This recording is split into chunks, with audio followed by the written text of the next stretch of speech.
Hey, what's going on, guys? So, I know this is kind of like the fourth week in a row that I've been reviewing stuff rather than games, but, you know, I keep getting stuff, and I guess it's around the holidays, so I feel like I should share with you guys. But, Retrofighters actually sent me something else, something new, and at first I was a little confused, because I was like, I feel like I've reviewed this before, but it is a little different, and that is the BattlerGC GameCube wireless controller. This one is the Pro series, though, and once again, I had to go look at the old one. I was like, what's the difference here? And, you know, there's a few little minor differences, but really, you know, the cool thing with this is, like, it has the yellow C stick, and it's really looks just like the old GameCube controller. But once again, I'm going to check this one out. It's meant for the GameCube, Switch, Wii, and PC. But I'm going to check this one out for you guys to let you know if this thing's worth it or not. You know, as usual with my videos on stuff that I review, at least until something changes, and of course I'll tell you if and when that happens, but I was given this for free for review, so all the views are my own.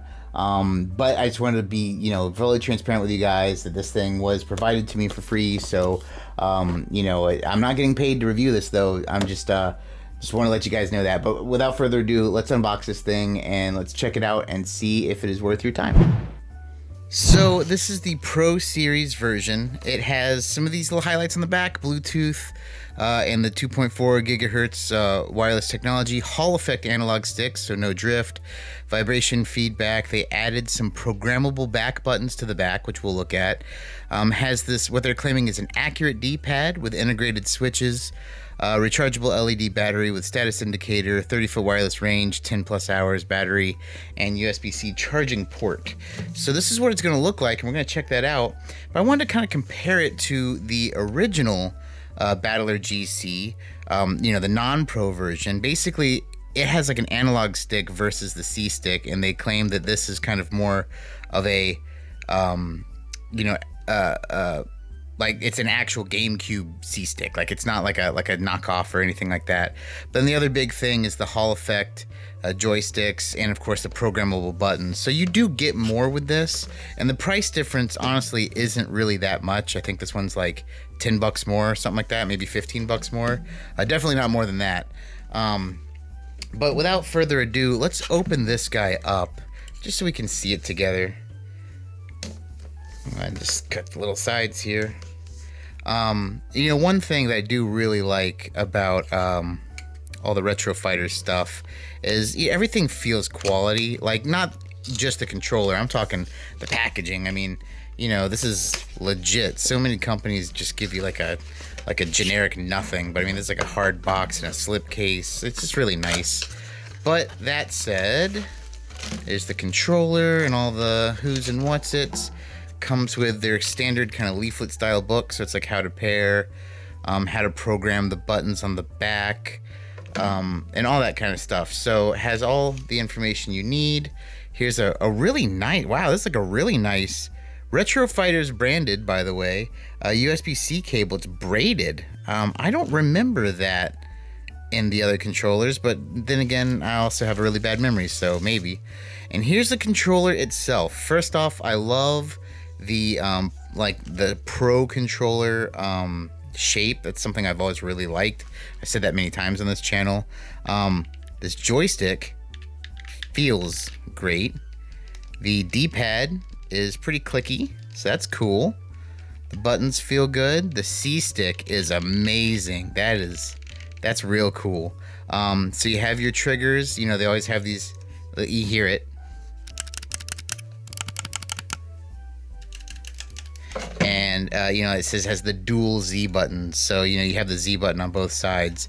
But here's the back where you have the programmable switches. You have the Bluetooth to 2.4 gig modes here.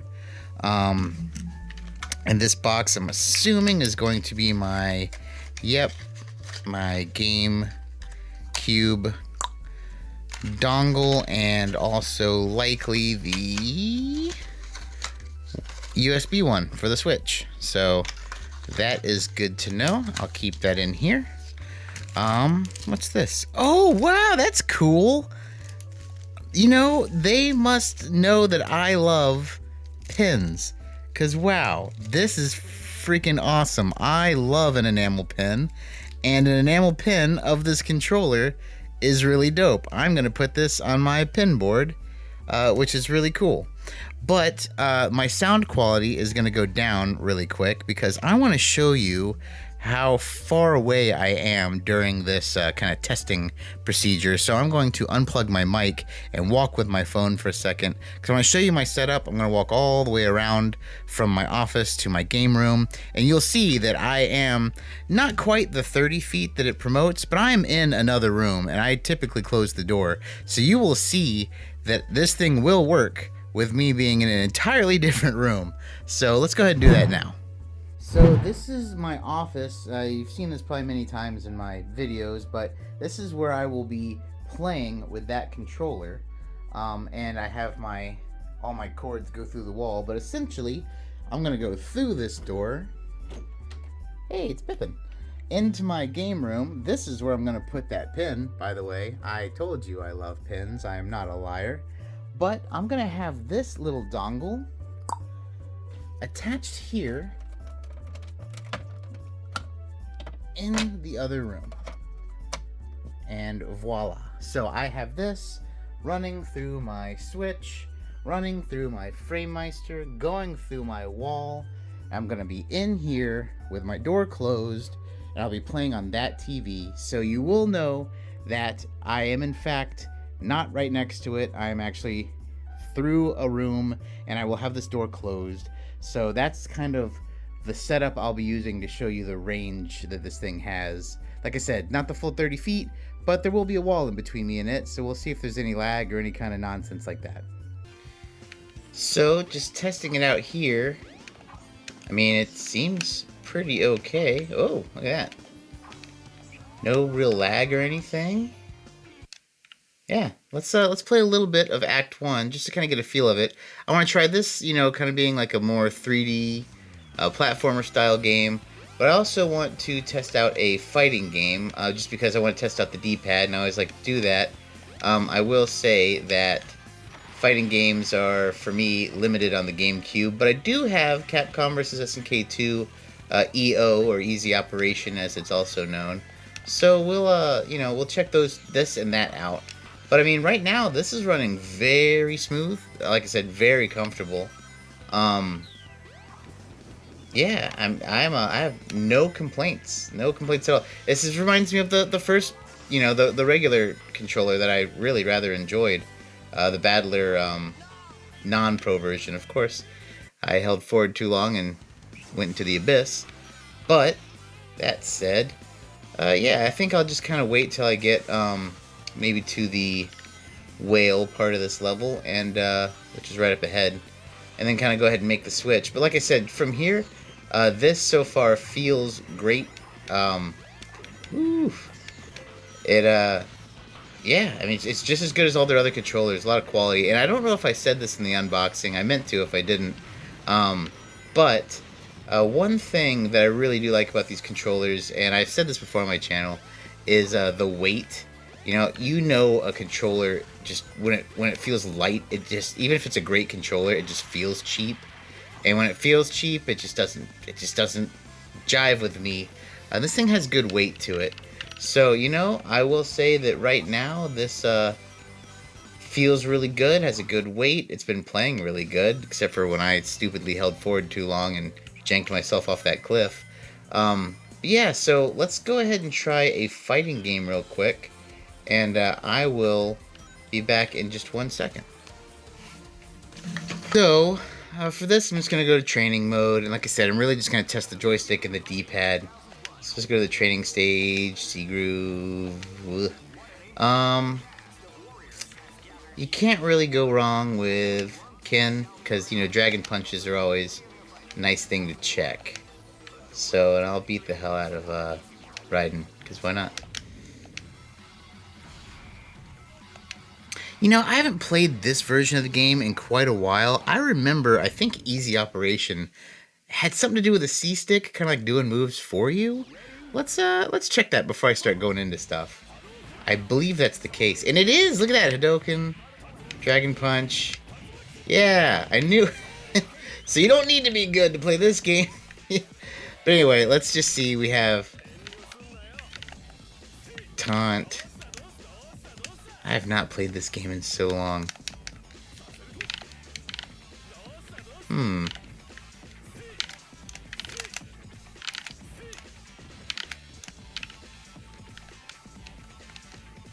Is it? Oh, the D-pad doesn't D-pad in this game. That's not good. So I wonder... Wow, this maybe is not a good game to test this with. Well, first off, the D-pad doesn't work. Second, easy operation is the more you hold it, the more